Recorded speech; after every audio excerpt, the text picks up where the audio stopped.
En este video vamos a ver el manejo de flujos o de streams, como le llaman en inglés, desde el lenguaje de programación Java.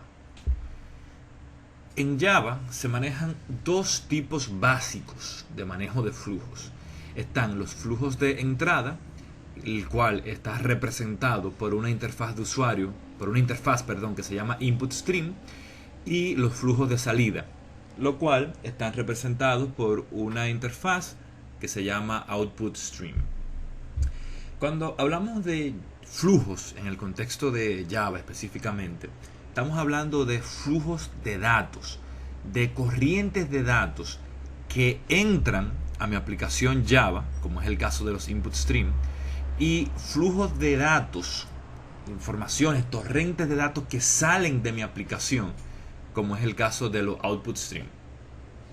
Se imaginarán que este tipo de operación es algo extremadamente común, pues desde el primer programa que hicimos, el famoso Hola Mundo, pues estamos trabajando con flujos, porque en el momento que yo digo system.out.println, pues estoy utilizando un flujo de salida, un output stream, que conduce hacia la pantalla, saca información de Java y lo saca mediante un flujo de datos hacia la pantalla.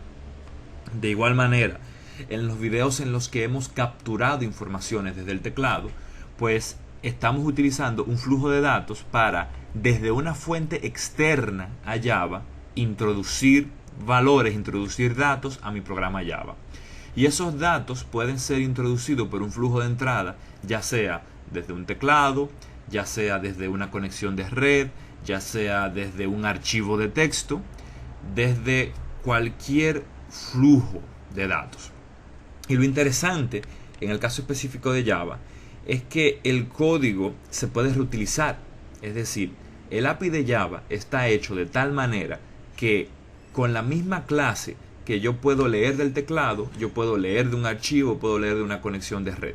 A diferencia de otros lenguajes estructurados como C, que el código para yo leer del teclado es totalmente diferente al código para yo leer de una conexión de red, y a su vez totalmente diferente al código necesario para leer de un archivo.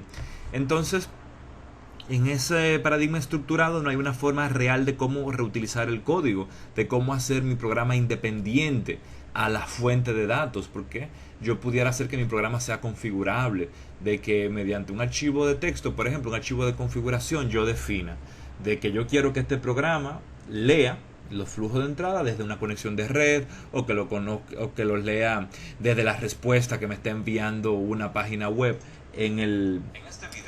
al servidor, etcétera, etcétera. De modo que es muy útil, es bien reutilizable. Incluso aquellos que quieran incursionar en la parte web de Java, pues van a ver que cuando trabajen con servlets, por ejemplo, pues se maneja este concepto de flujo de entrada y flujo de salida, que en este caso un flujo de entrada será ese flujo que entra desde el navegador web, y un flujo de salida será ese flujo que sale desde el servidor Java hacia el navegador web de nuestros clientes. De modo que veamos un poco de código al respecto. En este caso estamos haciendo aquí la clase gestor de archivos. Esta clase va a tener la funcionalidad de leer y escribir archivos. Vamos a tener aquí un método público que va a retornar nada, es decir, es void, y que se llamará escribir archivo. Este método, escribir archivo, va a recibir dos parámetros. Primero, el nombre del archivo que quiero escribir, y segundo, el texto que quiero escribir en ese archivo. Para esos fines voy a crear una instancia de la clase printWriter, a la cual llamaré escritor. Entonces, lo interesante de esta clase printWriter es que puede utilizarse para escribir en cualquier flujo de salida. Puedo escribir a un flujo que llega a la pantalla, puedo escribir a un flujo que llega a una conexión de red, o puedo escribir a un flujo que llega hacia un archivo, como es el caso de ahora. PrintWriter al igual que las clases que manejan el tema de flujos, están contenidos en el paquete java.io. IO significa Input and Output. Todas las clases que manejan entrada y salida de datos están en java.io. Vamos a poner aquí PrintWriter. Al constructor de PrintWriter vamos a mandarle un nuevo objeto de la clase FileWriter, a la cual le pasaré como parámetro al constructor el nombre del archivo que quiero escribir. Ya se imaginarán que voy a importar la clase FileWriter del mismo paquete java.io. Recuerden que es buena práctica importar las clases una a una y no simplemente poner java.io asterisco, ya que a pesar de que es una sintaxis válida, pues es considerado una mala práctica, pues resultaría más difícil de leer el código y saber cuáles son las clases que intervienen. Imagínense usted el caso de que tengamos un sistema real con 800 clases, cada una con 1500 líneas de código promedio. Leer y navegar entre este mar de código sin una buena convención, sin una buena práctica, pues pudiera resultar en mucha pérdida de tiempo, que es exactamente lo que no queremos, perder el tiempo. Para eso está la orientación a objetos. Muy bien, pues tenemos aquí escritor, y mediante esa instancia de escritor vamos a llamar al método println, al cual vamos a escribir hola archivo. Finalmente vamos a llamar al método flush de PrintWriter. PrintWriter es un escritor que tiene un buffer, es decir, que todo lo que yo escribo a un PrintWriter, él lo guarda en una memoria temporal. Para que él vacíe esa memoria temporal que se llama buffer y lo escriba finalmente en el destino final, en este caso el archivo, debo de llamar el método flush. Y finalmente voy a cerrar este flujo de salida. Vamos a cerrar este escritor. Estas operaciones que tienen que ver con manejo de flujo de salida, con manejo de archivo, pues pueden generar una excepción de tipo IOException.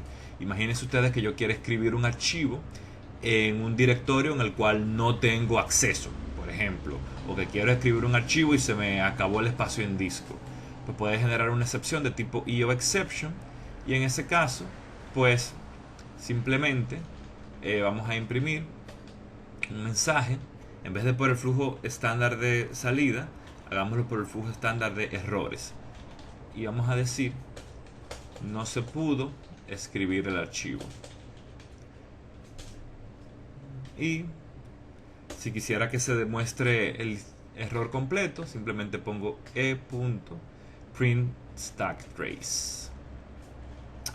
IOException es una clase que también debo de importar de el paquete java.io. Ok, pues vamos a poner todo el código que maneja esta salida dentro de try. Ok, vamos a poner acá el código que lee. Vamos a tener un método público que recibe un string, retorna un string que se llama leer, ¿no? Y como ya estamos en la clase gestor de archivos, incluso el método escribir podemos simplemente ponerle escribir, porque ya sería redundancia. Ya sabemos que es un método del gestor de archivos. Este método leer pues va a recibir simplemente el nombre del archivo que voy a leer. Entonces voy a crear acá una instancia de la clase StringBuilder, ¿no? Vamos a poner acá SB, la abreviatura de StringBuilder. Y entonces voy a tener acá un BufferedReader, al cual llamaré lector. BufferedReader es una clase que me permite leer de un flujo sin importar qué tipo de flujo de entrada es. Puede ser un flujo que viene desde un archivo, desde un teclado, desde una conexión de red, etc. Y ya se imaginarán que está en java.io esta clase BufferedReader. Entonces, al constructor de BufferedReader vamos a pasarle una nueva instancia de la clase FileReader. la cual a su vez recibe como parámetro el nombre del archivo que quiero leer. Ya se imaginarán que esto puede generar una excepción, igual de tipo EOException, en el caso de que yo quiera leer un archivo que no exista. En ese caso me tiraría un File Not Found Exception, que es una excepción que extiende de EOException. Ok, entonces en ese caso pues simplemente imprimiremos por el flujo de error. Vamos a decir, no se pudo leer el archivo, y como hicimos anteriormente, igual vamos a decir que vamos a imprimir el stack trace para que se imprima ahí el detalle del error que acaba de suceder. Pues entonces vamos a declarar aquí un string al cual llamaremos línea, y vamos a hacer lo siguiente. Vamos a decir que while esta asignación que voy a hacer aquí, cuando asigne a línea el valor de lector.readline, entonces recuerden que el operador de asignación retorna el valor que se acaba de asignar. En este caso, si a línea yo le asigno lo que me retorna el método readline, pues esa acción de asignación me va a retornar un valor, el mismo valor que le asignó a línea. De modo que readline va a retornar una línea completa del flujo de entrada que él está leyendo. En este caso, si está leyendo desde un archivo, pues entonces readline me va a traer una línea, ¿no? Así puedo leer línea por línea. Pero si readline llegó al final del archivo, lo que en muchos programas, en muchos entornos de programación se conoce como EOF, End of File, pues entonces readline me retornará nulo. Entonces vamos a repetir este código siempre y cuando readline me retorne algo diferente de nulo. Y repito nuevamente lo que está pasando aquí, porque a algunas personas al inicio puede resultarle un poco incómodo, un poco difícil de comprender, pero es súper sencillo. Y repito nuevamente, es prácticamente como si estuviera evaluando dos veces el resultado de readline, lo que me retornó readline. Una vez para asignarlo a línea y otra vez para ver si es igual a nulo. En detalles, repito nuevamente, que esta operación de asignarle a la variable de tipo string línea lo que me retorna readline, pues retorna lo que le asigné a línea, en este caso readline. Si esto que se le asignó a la variable de tipo string línea es diferente de null, pues entonces se va a repetir, porque este while se va a repetir tantas veces como líneas tenga el archivo que voy a leer. De modo que a mi string builder vamos a agregarle, mediante el método append, la línea que acabo de leer del archivo, y vamos a hacer un append para poner un salto de línea. Al final, pues simplemente vamos a hacer acá un return para retornar el string completo que se estaba formando en este string builder. Para esos fines llamo al método toString de mi objeto de tipo string builder. Entonces vamos a proceder a probar esto. Vamos a poner aquí mi clase sistema.java, y en esta clase de sistema pues es donde, como de costumbre, voy a tener mi método main. Tengo aquí mi clase pública que se va a llamar sistema, la cual tiene este método público, static, void, es decir, que no retorna nada, que se llama main, que recibe como parámetro un arreglo de strings. Pues aquí voy a hacer una instancia de manejador de archivos, voy a decir que es igual a new manejador de archivos, y vamos a decir a manejador que quiero escribir en el archivo prueba.txt lo siguiente. Quiero escribir hola archivo. Y de hecho aquí en gestor de archivos, en vez de poner este texto, pues lo que vamos a imprimir evidentemente es el texto que me manden como parámetro.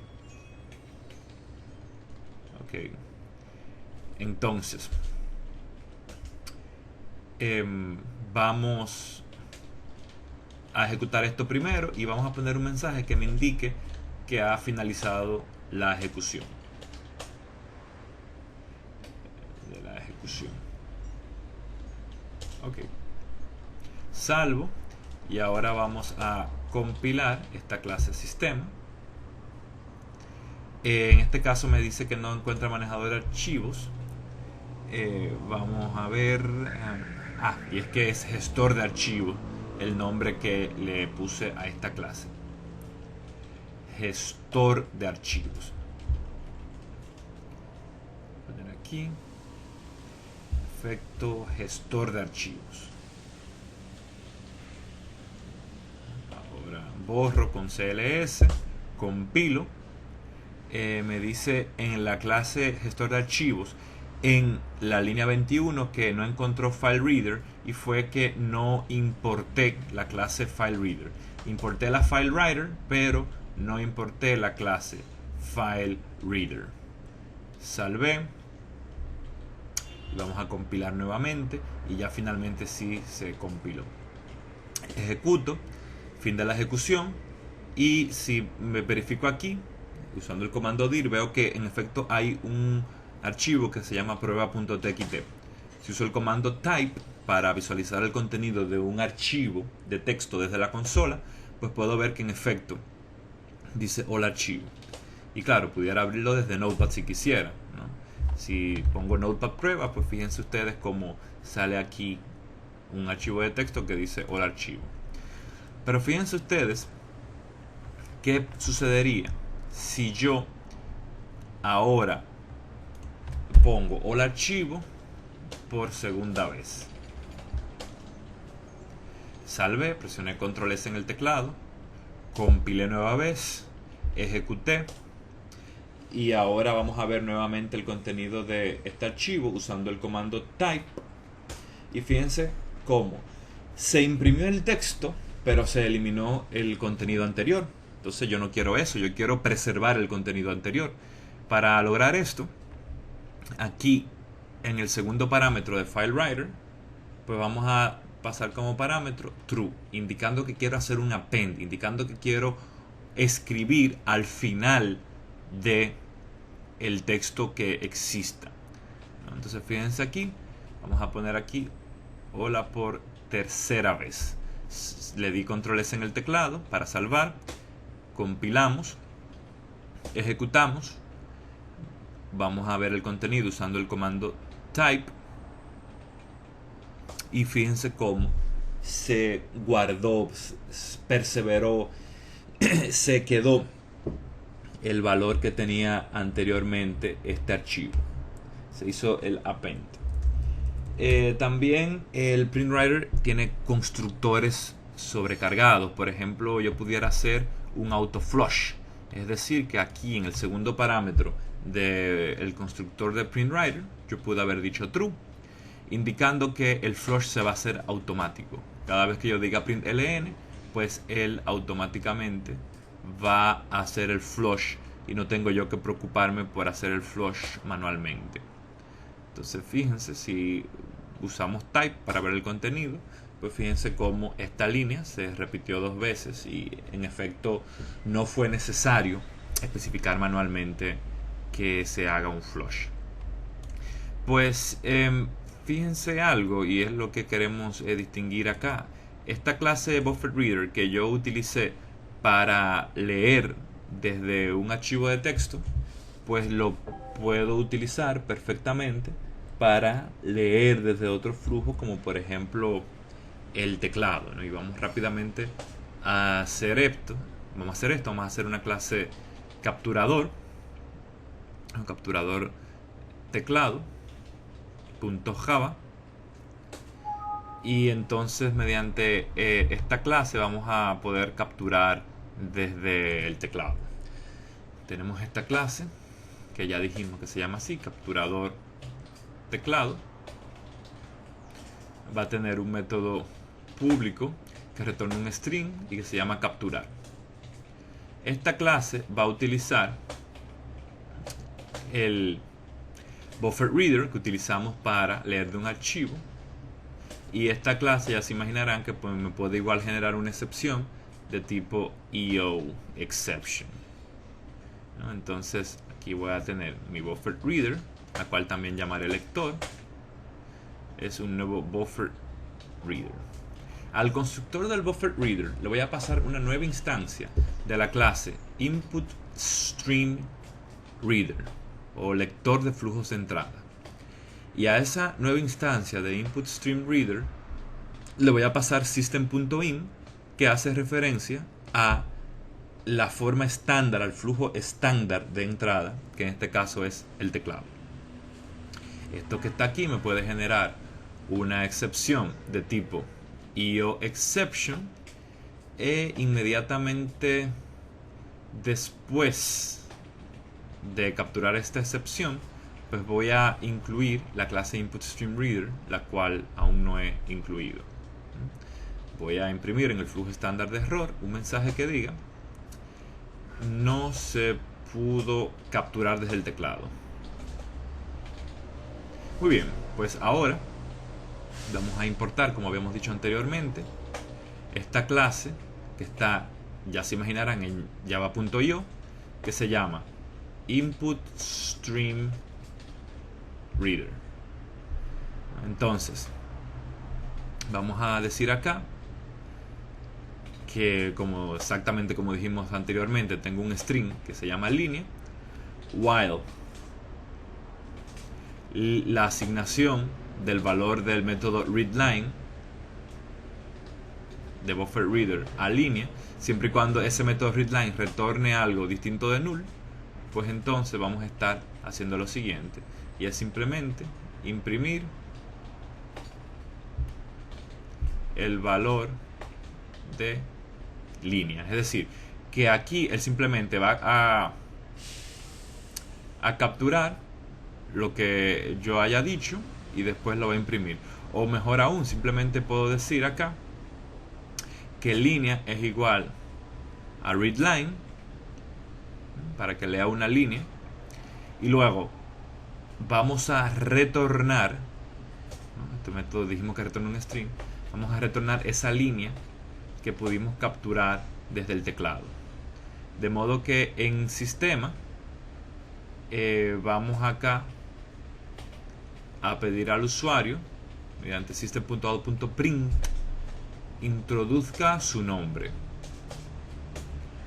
y mediante una instancia de capturador teclado vamos a capturar el nombre. Capturador teclado, vamos a decir teclado.capturar. Esto que me retorne el método capturar lo voy a guardar en una variable de tipo string que se llama nombre. Y finalmente vamos a imprimir acá hola y el nombre de esta persona. Vamos a proceder a compilar esto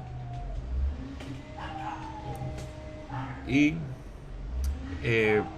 vemos acá muchos errores. Fíjense algo que le va a suceder muchas veces. Fíjense que aquí él me dice que tengo 9 errores, pero siempre la recomendación es, cuando tengas muchos errores, siempre ir al primero, pues es muy probable que arregles un error y entonces haga que tenga mucho menos errores. Quizá arreglo uno y ya ese me quita 7 errores relacionados, por ejemplo. Fíjense ustedes en capturador teclado, en la línea 2. Aquí en vez de un punto y coma puse una L, ¿no? Entonces vamos aquí a capturador teclado. Fíjense que en efecto puse una L en vez de un punto y coma. salvo, control S, borro con CLS y compilo. Fíjense cómo de 9 se disminuyó a 6 la cantidad de errores. Entonces, capturador en la línea 7 me dice que tengo un try y no tengo un catch. Vamos aquí, que esta llave no va. Este es el error. Muy bien, salvo con control S, CLS para borrar, compilo y fíjense cómo disminuyó de 7 a 2 los errores. Aquí me está diciendo que no le puse un nombre a esta excepción. Vamos a poner aquí IOE, por ejemplo. En otro lenguaje como en C#, pues es válida la sintaxis de poner acá el tipo de excepción que vamos a capturar sin poner un nombre, pero ese tipo de sintaxis no es válido en Java. Compilemos acá y vemos que solamente tengo un solo error, y ese error es porque la variable línea lo estoy declarando adentro de un try y no puede ser accedido afuera de las llaves, del bloque de llaves donde se declaró esa variable local.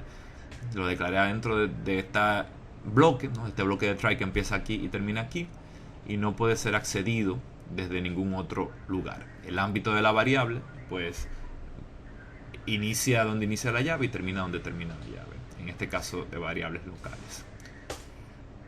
Compilo y me dice que esta variable pudo haber no sido inicializada. Démosle un valor inicial. Compilo y ahora sí, estamos listos para ejecutar nuestro sistema. Mi nombre es Raidelto. Pues entonces, fíjense cómo tenemos acá por consola este mensaje que dice hola Raidelto. De modo que este buffer reader igual lo podemos utilizar para leer de conexiones de red. Fíjense cómo usamos la misma clase para leer desde un archivo, para leer desde el teclado. El video que está en esta página, raidelto.org, que se refiere al flujo de conexiones de red, pues usted verá cómo vamos a utilizar estas clases printwriter que utilizamos para escribir un archivo. Pues en ese video nosotros la utilizamos para escribir a una conexión de red, y esta clase buffer reader que utilizamos para leer del teclado y para leer desde un archivo, pues van a ver cómo también la vamos a utilizar en ese video para leer desde una conexión remota de red. Esperamos que este video haya sido de utilidad y pueden encontrar videos similares en www.raidelto.org. Gracias por su atención.